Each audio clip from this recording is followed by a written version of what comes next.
Welcome to the December book club of the Roots Action Education Fund. My name's David Swanson. I am very pleased that you are here for our December book club and very happy that it is about a brand new book. I didn't realize how brand new until now. And it's likely that you haven't had a chance to read it yet, but that is okay. We will bear that in mind going forward. But we are very fortunate to have with us Carla Kaplan, who is a distinguished professor of American literature at Northeastern University in Boston, Massachusetts.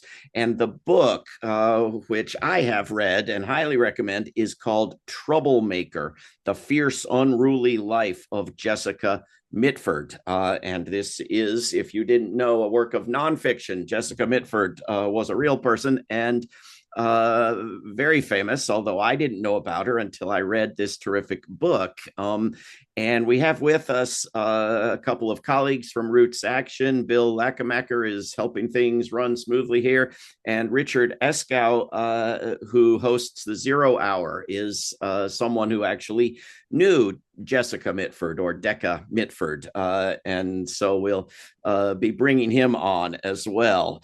But Carla Kaplan is a distinguished professor and author. Some of her other books include Miss Anne in Harlem, The White Women of the Black Renaissance, Zora Neale Hurston, A Life in Letters, The Erotics of Talk, Women's Writing and Feminist Paradigms.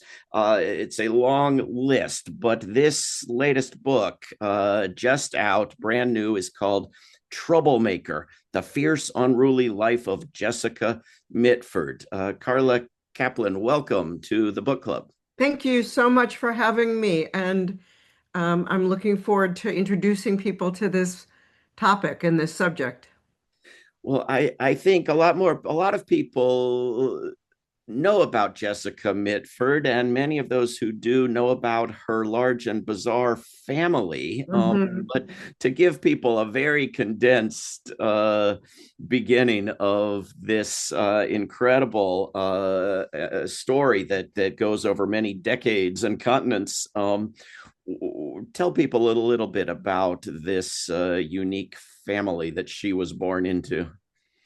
So Jessica Mitford was one of six sisters who were born, and there was one brother who will not get a lot of discussion by me, but there was one brother who died in World War II. There were seven children in all, born to parents who were called by all the children Muv and Favre. So Farve, Fav. You have to say it, with a British accent. And the family was known throughout the area of England where they lived, which was the Cotswolds, as the Mad Mitfords. They were a famously eccentric and famously insular family. Wealthy aristocrats who owned far more land than they had cash, and who lived in a village called Swinbrook Village, and they lived on a manor estate called Astle Manor. And Decca was born in 1917. She was the second youngest of these six sisters, all of whom were absolutely just knock your socks off, gorgeous girls and gorgeous young women, very vibrant, full of energy, incredibly creative, filled with ideas, and they had absolutely no outlets. So their brother Tom, as the only son, was given all kinds of outlets for his creativity and his talents, and the girls, who were always known as the Mitford girls, were just thrown back on one another. And they had a succession of governesses. Their parents were not particularly engaged parents. What's the opposite of a helicopter parent?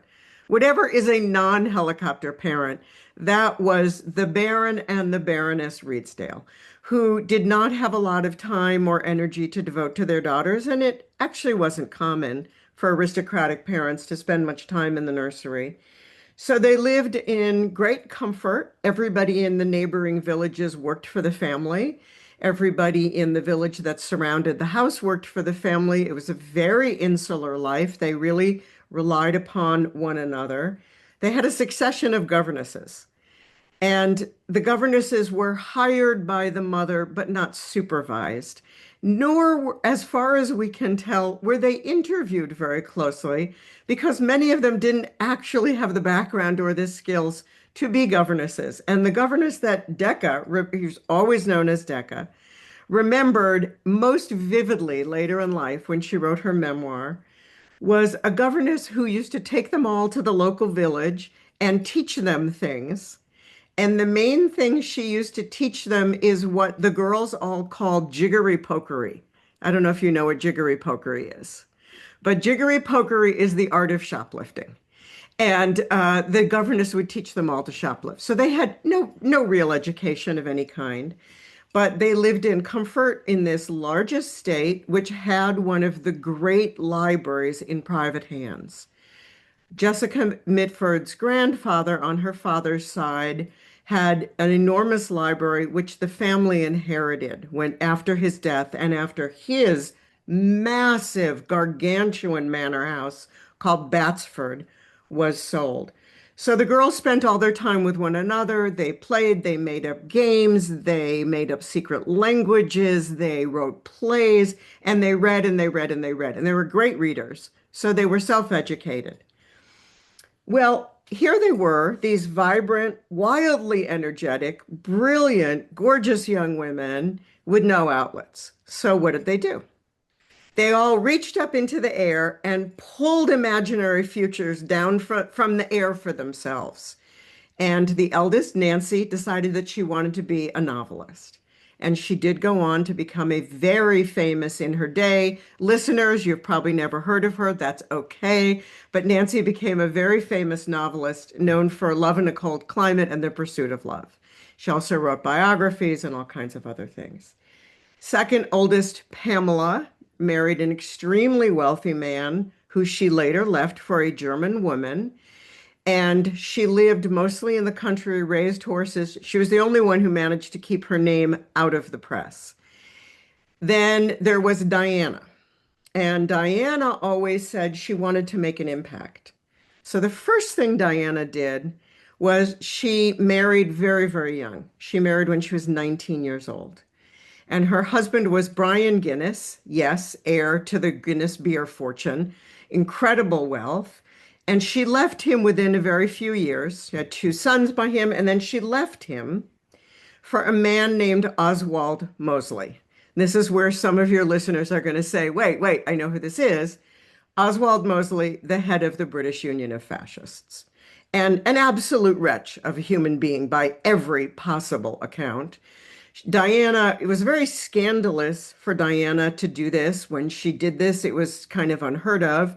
She left her husband for a married man. Oswald Mosley was married, and he was carrying on a well-known affair with his wife's sister. So this is the picture Diana enters. She becomes a lifelong fascist. She always supports Mosley. She goes to her grave completely unrepentant, never apologizes. In fact, she goes to her grave. There are videos that people can watch. You can find these on YouTube of Diana in her 80s, still very beautiful, still very regal looking, blaming the Holocaust on the Jews. So completely unrepentant. Then there was Unity. Unity was Jessica Mitford's favorite sister, apparently the most rambunctious, prank-loving, fun sister of all, who declared that she wanted to be a Nazi. She went to Germany. She stalked Hitler at his favorite lunch place. He finally noticed her. She became his intimate. Lots of debate over how we should understand that. We can get into that later if people really care. And when Germany and England declared war, Unity went into a park in Germany, took a tiny little pistol out of her handbag, put it up to her temple, and pulled the trigger. And the bullet went through her brain, lodged in the back of her skull, and she lived 8 more years with very diminished capacities. The other sister, Deborah, known as Debo, said, I want to be a duchess. And that's exactly what she became.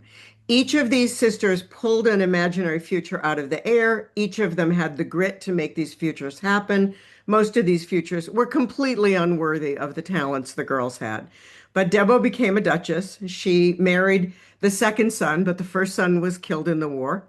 And in fact, people may know a little bit about the first son who was supposed to be the Duke. He was Billy Hartington, who married Kathleen Kennedy. That's how we had a Kennedy who was a British duchess. And when Billy Hartington was killed, she was married to his brother. She became Duchess of Devonshire. So this is the milieu in which Jessica Mitford at 14 declares herself a socialist. And Jessica Mitford says, I am not like my sisters. She described it as a lonely opposition. She wrote away for socialist literature. She studied socialism. When her sister Unity took a diamond ring and carved a swastika into the window of their nursery, Decca carved a hammer and chisel, with a hammer and sickle with the same ring. And she didn't want to be any part of this picture. She really believed in social justice. The class system made no sense to her. She couldn't understand why her family had so much and everybody around them had so little. And at 19, she runs away to fight in the Spanish Civil War with her second cousin, who was almost immediately her lover and then her first husband, Esmond Romilly, who was Winston Churchill's nephew. I'll stop there for a minute. I'll take a breath. Amazing introduction.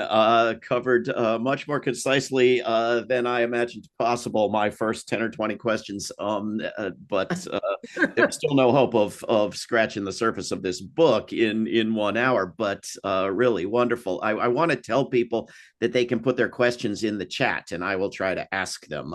Type your questions at any time in the chat, and I want to tell Richard to just speak up and ask questions when he wants to. But for people who don't know that we're on our way to a leading leftist activist author in the Bay Area of California, we need to go a few more steps forward, including a warship being sent to try to bring her home, and an escape to the United States, and a loss of the first husband, and many other developments. So I'll pass the microphone back to you, Carla. So I'll try to do some of this next piece as quickly as I can, but you had to have a sense of the milieu she comes out of, the background she leaves behind.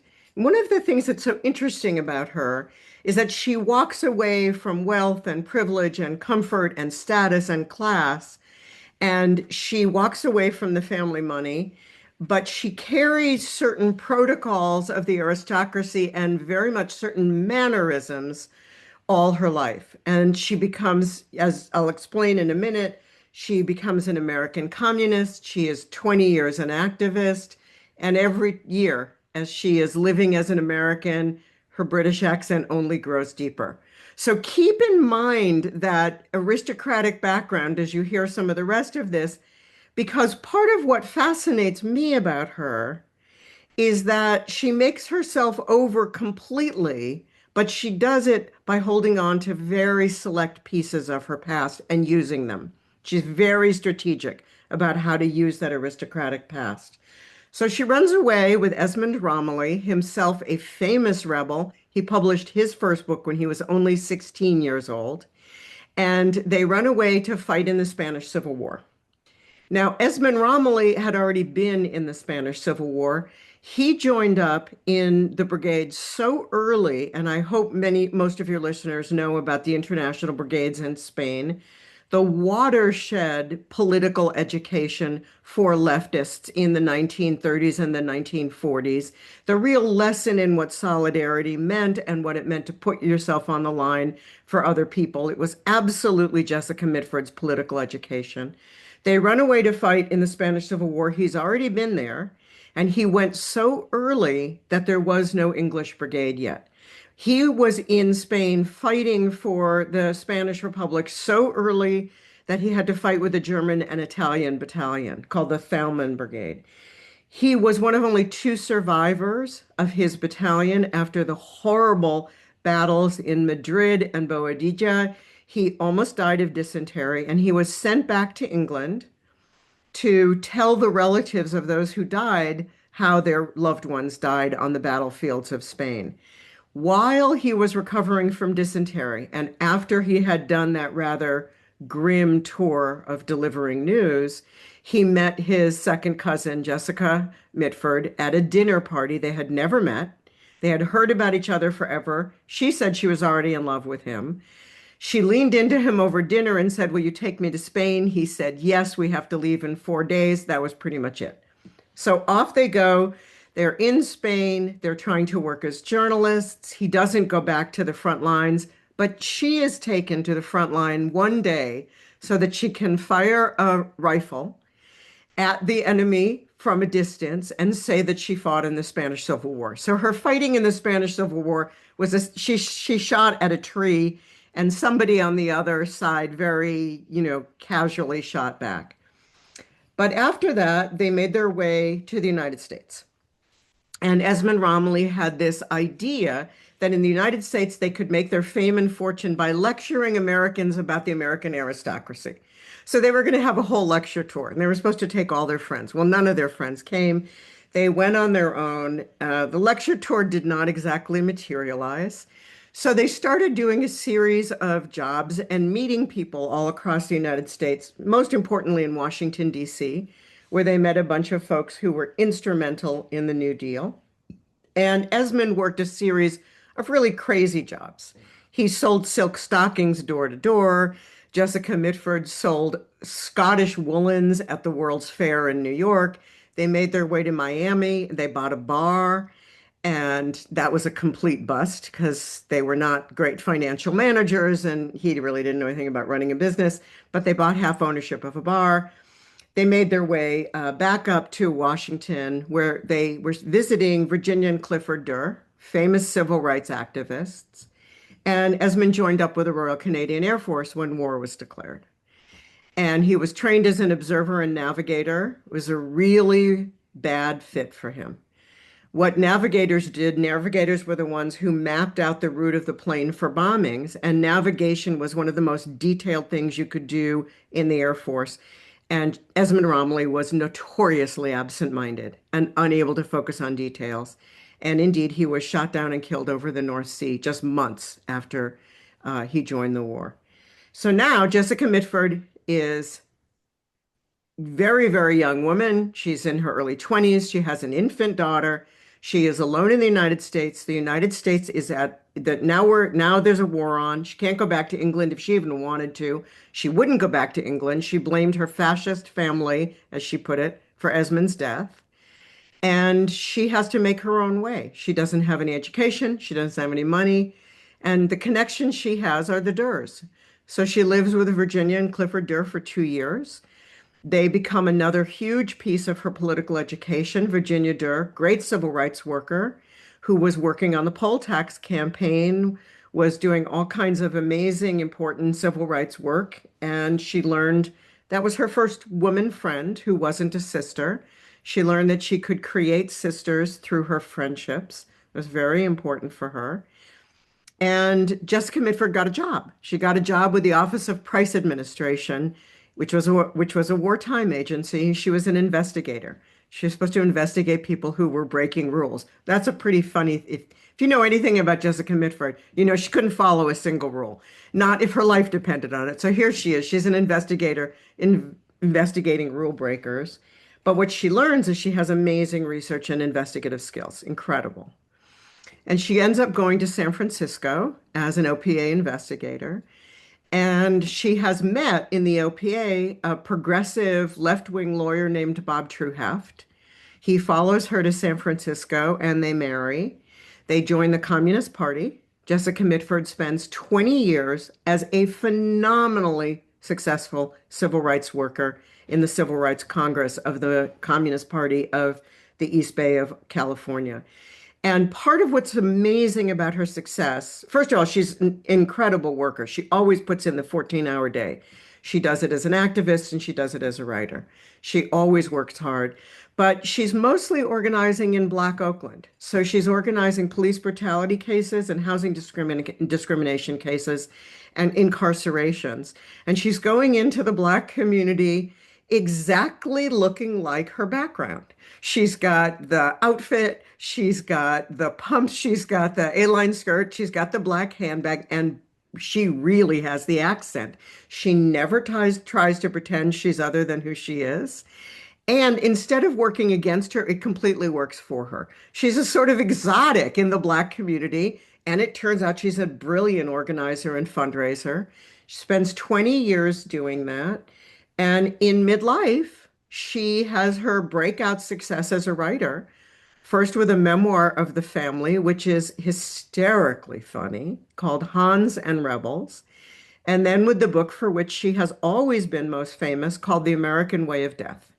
It's published in 1963. It is a send up of how the funeral industry exploits poor people, and it revitalizes muckraking, which by that time is a moribund tradition. It had been vitally important, particularly to workers in America. Muckraking was a very important form, but by 1960, let's say, barely anybody's doing muckraking. Well, what happens in 63? Jessica Mitford publishes The American Way of Death, and Rachel Carson publishes Silent Spring. And they both come out in 1963, and people forget that they came out at the same time. Now, Mitford topped all the bestseller lists, way ahead of Betty Friedan, way ahead of Rachel Carson. But it revived this tradition, and she spent the rest of her career as a brilliant muckraker, exposing corruption and exploitation and fighting for people who were being taken advantage of. And years ahead of Ralph Nader. The Years ahead of Ralph Nader, and a funnier writer, let's say, a much Way funnier writer. funnier. I mean, Way funnier. is it okay if I just jump in for a second here, It would David? be, Richard, except I would love to ask the questions that are in the chat that go way back to many decades to where we were a while ago, because I want to encourage people to ask questions in the chat, and I promise to get to you. Okay, But please there's do. a Yeah. couple questions that go back to the beginning of this. Kathy is asking, and I don't know how anyone can answer this, but I have to ask it. Kathy is asking, why did she, out of all her family members and neighbors, notice and care about poverty? And Emily is asking, how did she, this sheltered girl, learn something about communism? Carla, what do you think? So let me start with the how first, because the how is easier. And if that is Emily Corey, Emily, hello. I'm not looking at the chat and I can't see the participant list, but I sense that some of my folks are out there. So thank you for being there. Um, the how is she wrote away by mail for leaflets and pamphlets and whatever books she could get. And she brought those into the library because they were not the books in her grandfather's library.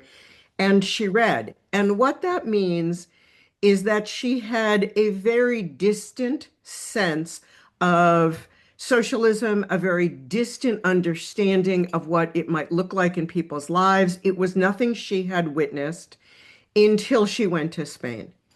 And in Spain, met many Marxists, met other socialists. And in Spain, she was able to witness all of these volunteers who were coming from around the globe, many of whom spoke no Spanish, who were not connected by blood or family lines to the struggles of the Spanish Civil War, but who believed deeply in democracy and in the rights of the Spanish Republic and who were anti-fascists. And it was really, I think, in her work in Spain and her study in Spain, and then followed up her study at the Durs, where she really learned about Marxism and socialism and communism. I think her first sense of it was fairly idealized. I think it was based on the reading she could do, but it wasn't very complete. And her political education unfolded over a number of years. The why, and I don't know if that's Kathy Shore. If it is, hey, Kath. The why, am I allowed to say hi to people, David? I'm doing it You are anyway. So certainly allowed to say hi to I'm people, just yes. doing it. So, okay. So I can't see the participant list at the moment, but I'm guessing that that's Kathy. So, um, the why is a really interesting question. And I'm asked this a lot, sort of out of all these six sisters, fascists and Nazis and duchesses, why was Decca the one with a fierce, lifelong sense of justice and fairness? And I'm going to answer in two ways.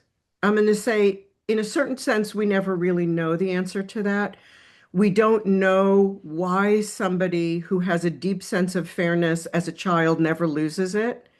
I think most of us do remember as children, either knowing children with a really deep sense of fairness. Why does my sister get a bigger allowance than I have? This isn't fair. Many of us were those children who had a deep sense of fairness. Some people lose that in life, some people don't. Jessica Mitford had it as a very young child. She never lost it. So we know she had it from childhood on. She looked around at the villages. She knew everybody worked for the family. She saw they lived in terrible, terrible poverty. The family lived in wealth and comfort, and it made no sense to her. She would have flipped the question. So the question, why did she have that sense of fairness and her sisters didn't? To her, it was always the opposite. She could not understand why her sisters so completely accepted the British aristocracy, the protocols of wealth, the kind of privilege they lived with. And indeed, her sisters never questioned that. Not even her liberal sister Nancy and her sometimes, occasionally liberal sister Debo. They all took their class privilege for granted. And to Decca, that was actually the real question. The real question was, how could they not see that this was wrong? How could they not see that it was absurd for one little tiny class of British people to have everything? So she always looked at it the other way around and asked how nobody else could see that. Yeah, I think it's the right answer, but I don't think it ever satisfies anybody asking the No. question because they they want the first perspective. Let's go to Richard Iskow. Yeah, that's actually right in line with what I was going to ask and bring up too, Carla and everybody, which is, knowing Decca, she gave the impression of being somebody who was more herself than most people are themselves, if you know what I mean. Nice. Nice. Yeah. She seemed to be solidly her, like she was made of like heavy metal or something. She just seemed very clear, and it was always fun to be a teenager at her dinner parties when Bobby Thiel would be there from the Black Panthers, and college professors would be there, different people. And you're right, she was absolutely the same culturally with everyone. But the question of nature versus nurture comes up, right? And that uh, contrasting her with Unity, who was infatuated with Hitler and was a fascist. It seems as I wonder if, and I'd love your thoughts about this, but I wonder if she didn't somehow come to socialism and communism more as she saw in them a reflection of what she already was, or a match with what she already was, rather than some people like study and they learn and they read this book and that book and evolve. I don't get the sense, but I'd love your thought on it, that she evolved into being a socialist or communist, or someone taught her, or a book taught her. I got the sense that she just melded with it because they were already prepared to mesh. Do you get what I'm I, driving I at? I do, and I think that's exactly my sense. Now, of course, you knew her, and I did take the quickest look at the participants. We have a couple participants with us who knew her extremely well, including somebody who knew her about as well as anybody could know anybody for about 20 years. So Wow. I'm trying not to out that person if she doesn't want to be outed and doesn't want to talk. But so I'm answering this based on all of my reading and all of my interviews. In all of the interviews I did, and I talked to about 50 people, and I watched about 200 plus interviews about Decca. Lots of people love to talk about Decca. The phrase that came up over and over again was almost exactly the one you just used. People would, at some moment, people would say, Decca was Decca. That just, and that always came up, that sense that she was just, as you put it, deeply herself. In terms of her politics, she was the first to say, I am no theoretician, and she was not. She was not interested in political theory. She was a very pragmatic thinker. And I think you're exactly right, that she was somebody who had a deep sense of fairness. She had a child sense that, wait, the only thing that makes sense is we take all this stuff and we distribute it so everybody has the same stuff.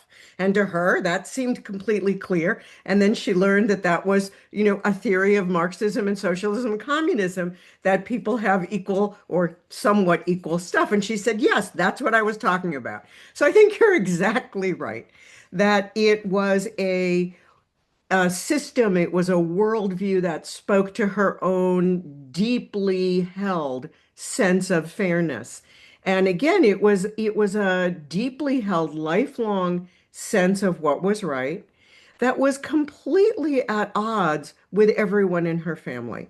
And she described herself, the phrase she used in later writing was that her life was a lonely opposition because she seemed to be the only one in her family who could look at the inequities of the class system and say, this is absurd. This doesn't make any sense. She made fun of the royals, she made fun of the class system. And so I think you're exactly right that she found an ideology that fit the commitments she already had. One thing that does get said a lot in other Mitford books, and there have been lots of Mitford books on the other sisters.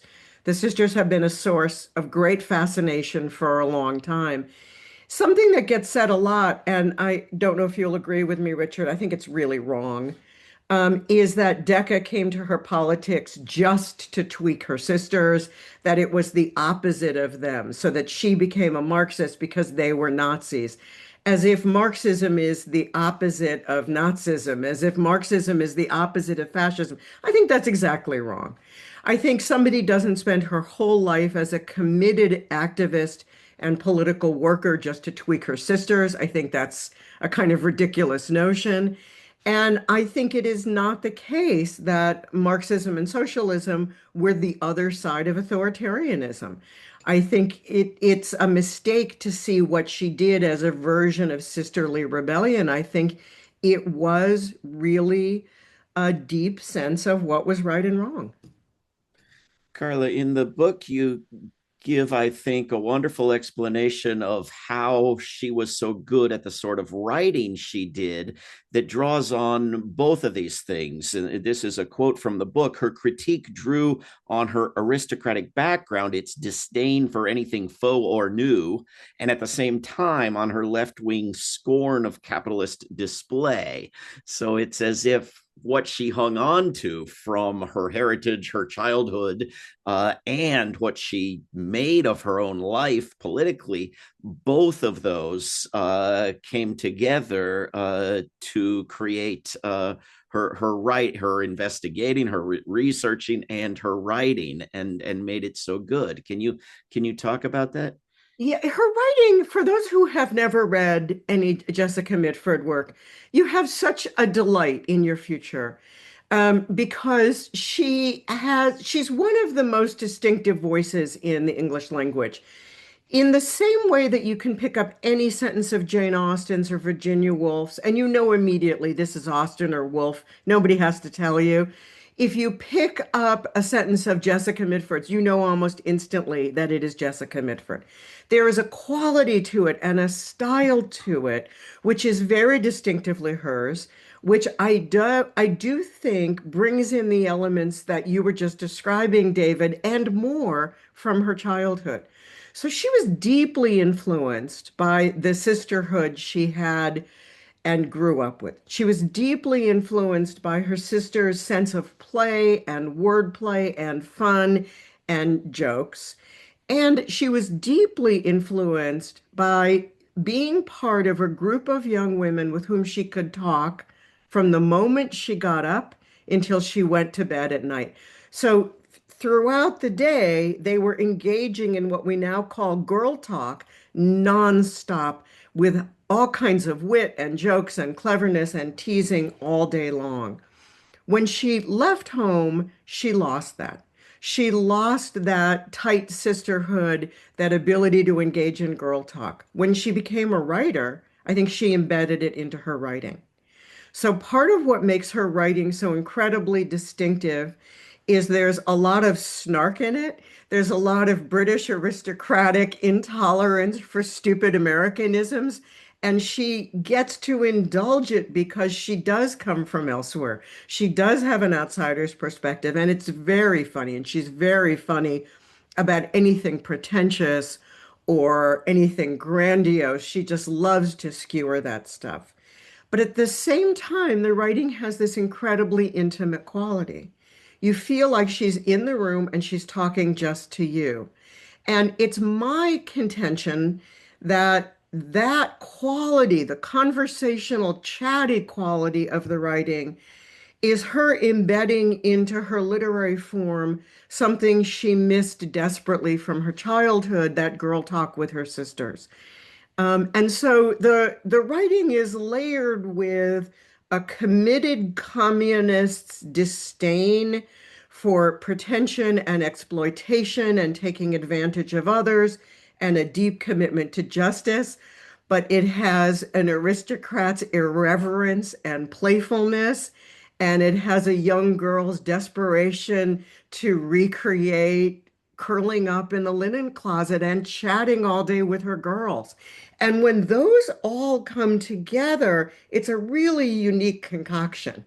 And she knows that, and she works that in a way that creates something we've really not seen up until that time.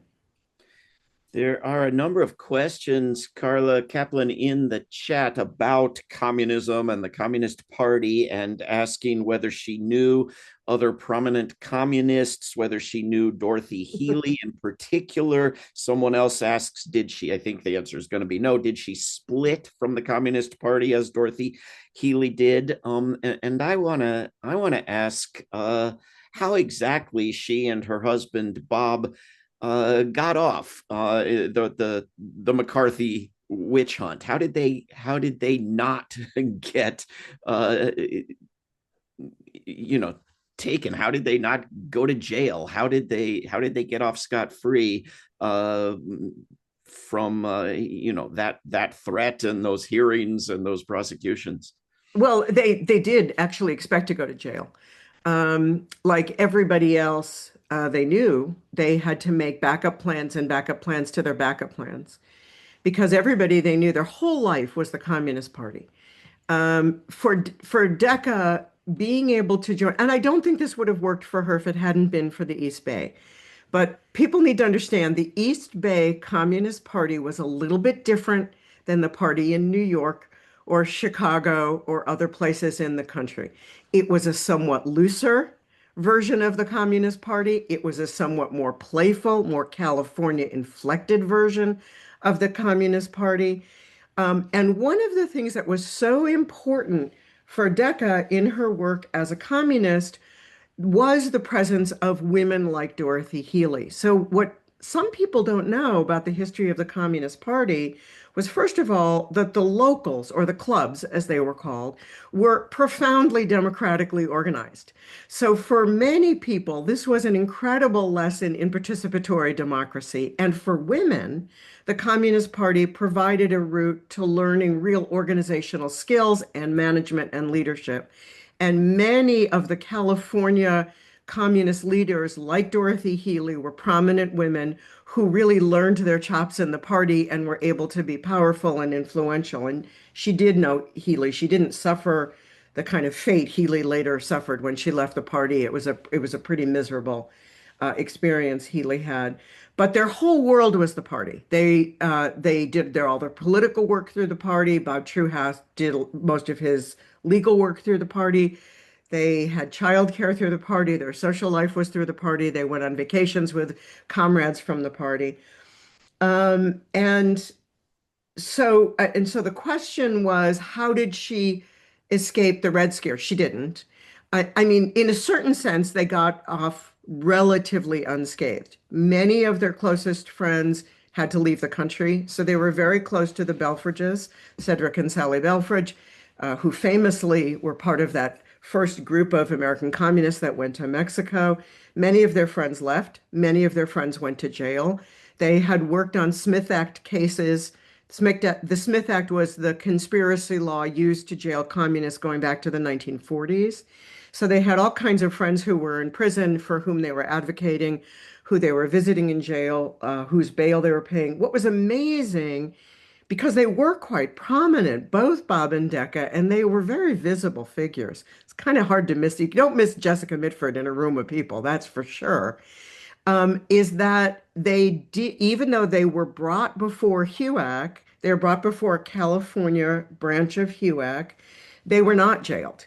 And when Jessica Mitford was called before HUAC, she was the executive secretary of the Oakland branch of the CRC and the Communist Party. She had all the membership records.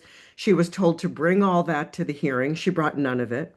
She came to the hearing in her best outfit with a hat made by her mother-in-law, who is a famous hat maker in New York City, in her best handbag, and she refused to answer questions. So she sat through this HUAC hearing, refusing to answer any questions. And at one point, the somebody in the hearing was so frustrated with her that she wouldn't answer anything that they asked her very nastily, "Are you a member of the Berkeley Tennis Club?" which was a famously Republican right-wing private club. And she heard Berkeley Tenants Club. So she refused to answer that too. So she said, "No, I won't answer that either." And it cracked up the whole room. And people were laughing so hard that she was thrown out of the hearing and they forgot to ask her for the documents.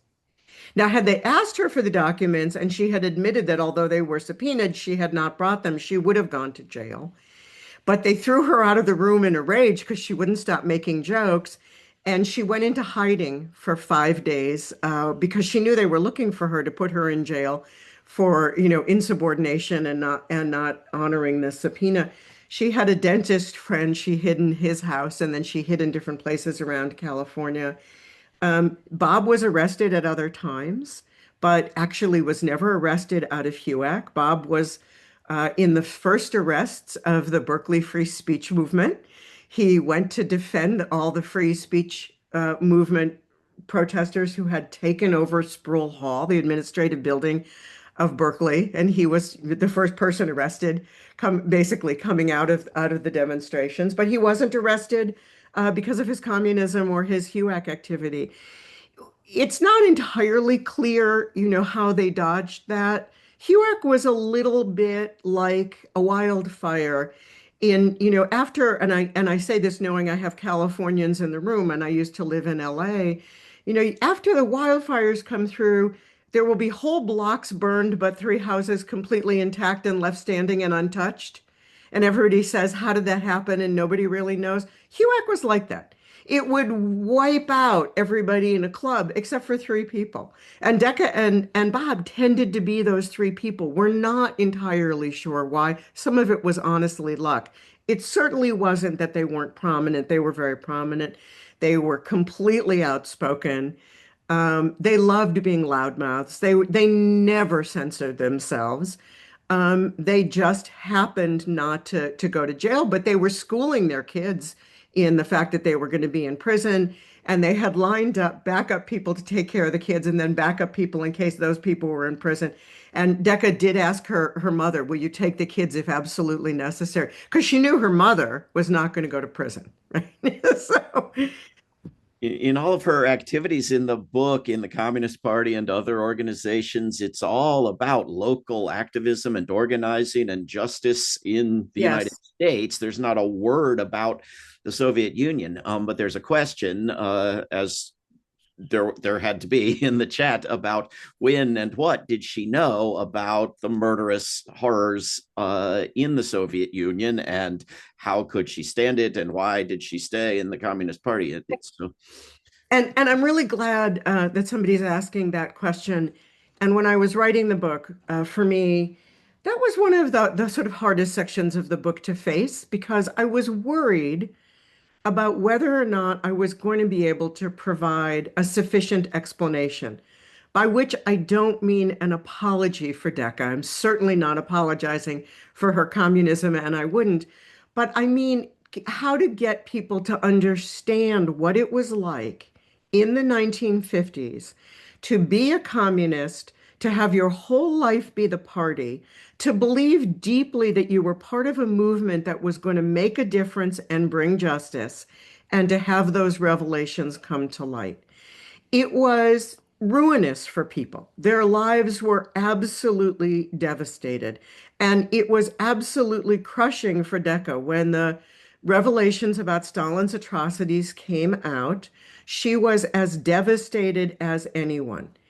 But it is not the case that every devastated communist quit that night.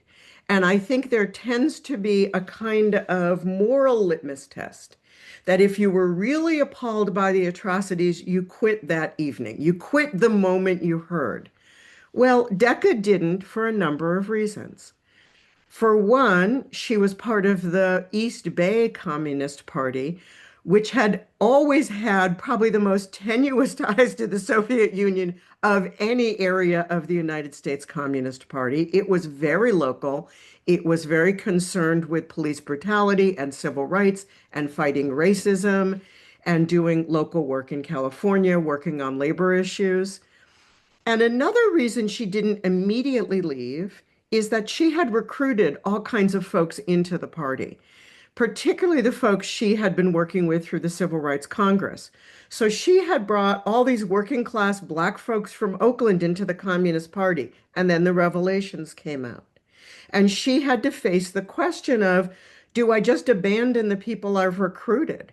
Or is there any chance that here in California, we can continue to do the work we've done and somehow not be tied or beholden or apologists for the Soviet Union? It was a real crisis for people who were looking for a way to keep the work alive, not just the lifestyle, but the actual important work they were doing at the same time as they, of course, denounced the atrocities. She was never loyal to the Soviet Union. So for her, she didn't really have to cut ties with the Soviet Union. She didn't really have any.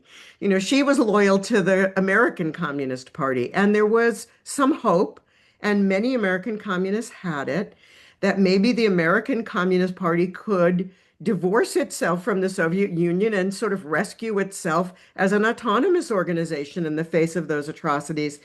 So she was trying to figure all of that out.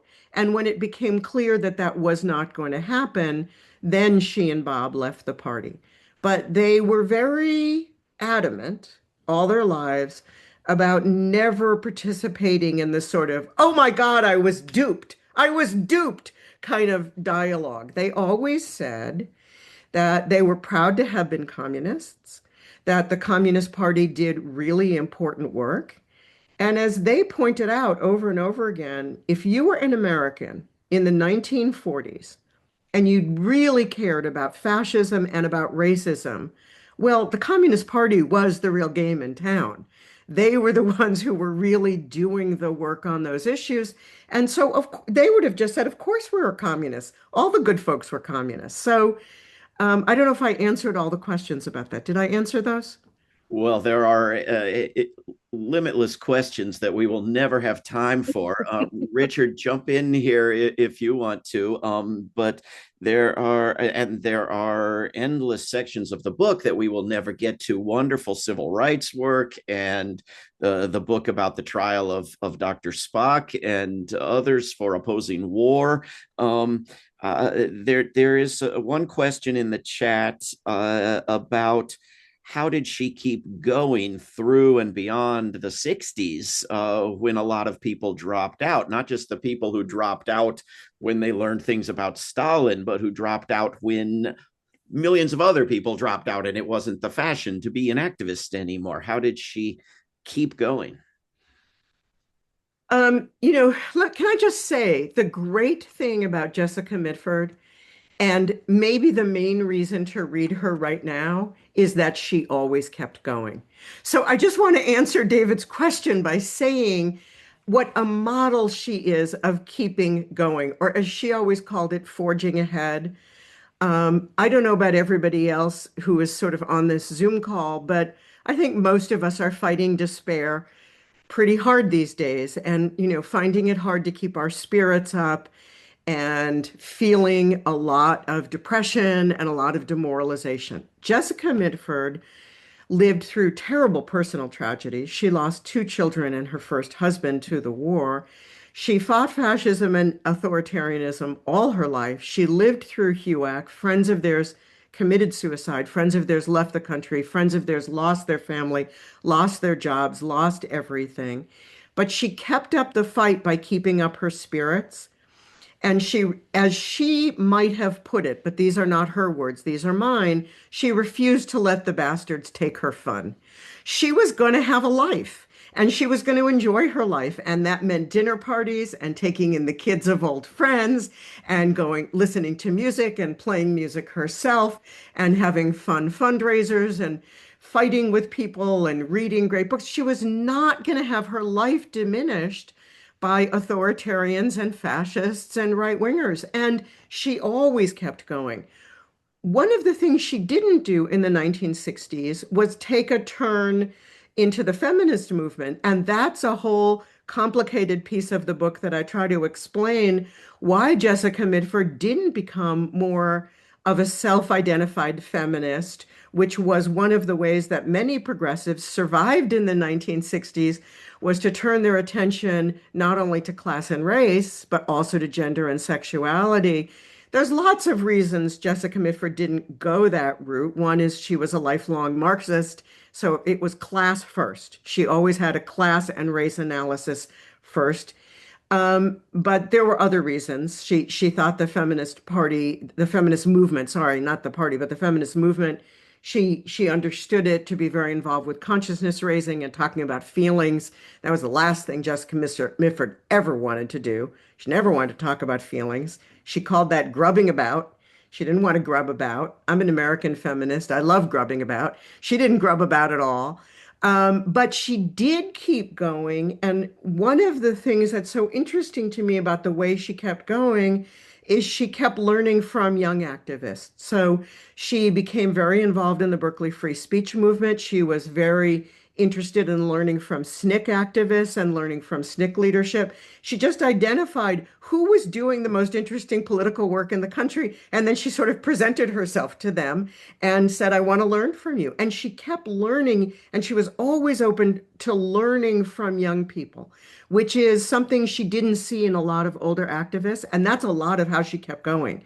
She just kept re-educating herself about every 5 years. We As someone who met her as a young person, I can say she seemed remarkably interested in what I had to say. And I was stunned by that. I still remember being so, and I would tell her what I was doing or say, Yeah. how fascinating. She would say, and I would say, doesn't feel fascinating. But, I have a couple quick questions for you, if I may. They kind of tie into some Oh, of the questions in please. the You chat. knew her, Richard. I didn't. Well, pick if you want any of them, take them. If not, one of the comments that I really liked was that her life itself seemed to be her theory of solidarity, and I think that applies to her marriage. And it's interesting that she never connected with feminism because in many ways I think her marriage to Bob would have been considered a model of what a marriage of equals should look like. Absolutely. Absolutely. And I want to secondly, I want to shout out to the American Way of Death as to me, the first great work of new journalism, years before Tom Wolfe brought anything out because it was funny. It broke the proscenium. It broke the rules. Totally. You have an anecdote in there about them wanting to take the gruesomely funny chapter out of the book about embalming and And they refused. they refused The publisher said you have to take this out. They said, nope, we're not going to do it. that, and the humor and the other things I think set a new set of rules. But I guess the question I most want to ask, she did seem like, I hate this word, but kind of a curator of people. She fascinated in Yes. people, putting people together in different combinations. And as you were talking and as I read the book, I wondered, could that have been like a reflection, like you talk about her famous dinner parties, which, I was fortunate to tend to come. Could that have been a reflection of what she experienced with that sisterhood, that sort of communal, intercourse of ideas that she found so rewarding? I think there was a piece of that there. I think one of the greatest heartbreaks of her life was losing that sisterhood. She tried to replicate it in her best friends. She had three lifelong women who were best friends, Virginia Warder, Marge France, and Maya Angelou. And she referred to Maya as her sister. She very insistently referred to Maya as her sister.